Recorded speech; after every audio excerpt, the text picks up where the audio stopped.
So we're going to start here with the Gemara, Daf Lamed Amud Aleph, the second line. And a lot of our discussion is going to focus on Muktzah. But first, we're going to talk about what's called Tircha and Masechet. The Mishnah had already established, as we saw yesterday, that when you're carrying, barrels of wine or oil from place to place, not carry these large and myriad numbers of barrels in a gigantic sal, some sort of gigantic basket or kupa, because that looks like Masechet. The Gemara now adds a Beitza. Tano, we learned the Beitza in the Efshalish. Of course, we want him to do it in an unusual way. And he shouldn't be carrying them on, in a kupa or a sal, but he finds that he has no other way of transporting these barrels of wine and oil. In such a case, mutter. You're allowed to bring them and carry them, transport them in a sal or a kupa without any shinim. And we're going to reflect the idea of this Beitza in the story now of Rava. Rava lived in a city called Mechoza, and Rava was of the opinion that when our Mishnah prohibits transporting large volumes and many, many barrels of wine and oil and the like from place to place, it would apply even within the city. And therefore, he looked for a way of advising the members of that city called Mechoza to do it b'shinu.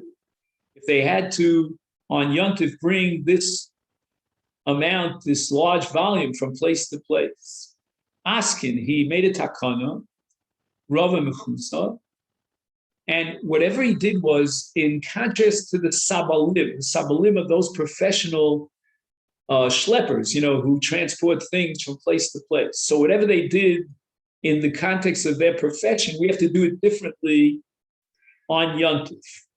So for example, number one, the Dari B'duchaka, if the Sabalim would normally, the word Daru means laseit. Laseit means to carry. And B'dochaka means with a great deal of Torah.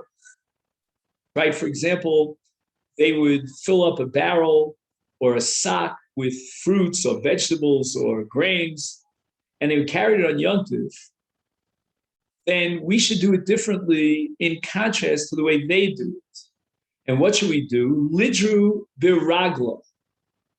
Instead of putting all of these fruits and all this merchandise and food stuff that you need on Yontif into a chavis or a sack and throwing it over your shoulders like a knapsack, you should do it biragla. What's ragla? Ragla is a long piece of wood, a long pole, at the end of which splits into two, going towards the right and towards the left.